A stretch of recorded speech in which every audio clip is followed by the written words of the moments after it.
તો આગળ વાત કરીએ બનાસ ડેરીના ડિરેક્ટરોની તાજેતરમાં બિનહરીફ વરણી થઈ હતી, જેમાં દાંતા બેઠક પર ચૂંટણી યોજાઈ હતી. તેમાં પણ શંકર ચૌધરીની પેનલના ઉમેદવારનો વિજય થતા આજરોજ ચેરમેન અને વાઇસ ચેરમેનની બિનહરીફ વરણી કરવામાં આવી હતી. બનાસ ડેરી નિયામક મંડળની તાજેતરમાં ચૂંટણી પ્રક્રિયા હાથ ધરાઈ હતી, જેમાં 16 ડિરેક્ટરો પૈકી 15 ડિરેક્ટરો બિનહરીફ થયા હતા.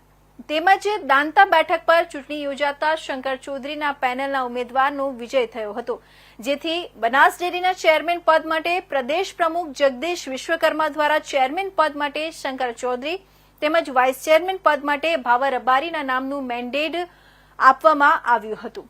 જેથી આજરોજ બોર્ડ ઓફ ડિરેક્ટરની બેઠકમાં શંકર ચૌધરીની તેમજ ભાવા રબારીની બિનહરીફ વરણી કરવામાં આવતા પશુપાલકો અને ખેડૂતોમાં ખુશીનો માહોલ જોવા મળ્યો હતો.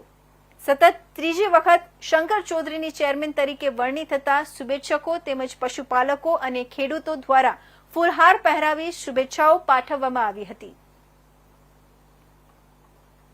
હૃદયપૂર્વક આભાર માનું છું અને જે તેમની અપેક્ષાઓ છે તેને પૂર્ણ કરવા માટે અમારું નિયામક મંડળ સતત પ્રયત્નશીલ રહેશે.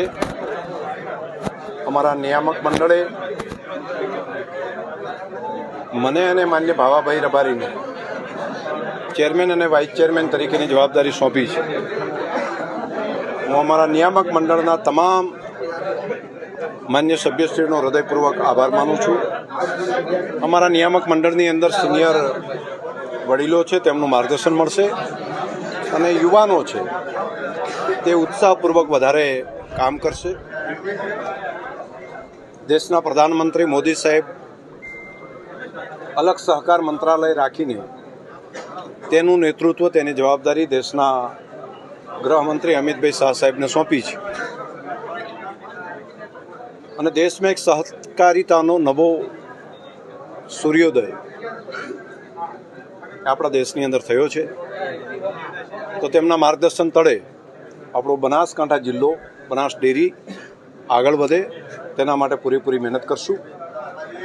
રાજ્યની અંદર પણ માન્ય શ્રી ભૂપેન્દ્રભાઈ પટેલની સરકાર અને સહકાર મંત્રાલય તરીકે માન્ય જીતુભાઈ વાઘાણી એ બંને પણ હવે સહકારના અનુભવી આગેવાનો છે.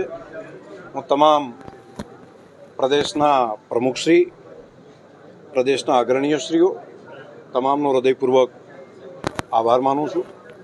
ખાસ કરીને પૂર્વ મંત્રી માન્ય શ્રી કીર્તિસિંહભાઈ વાઘેલા, જેઓ અહીંયા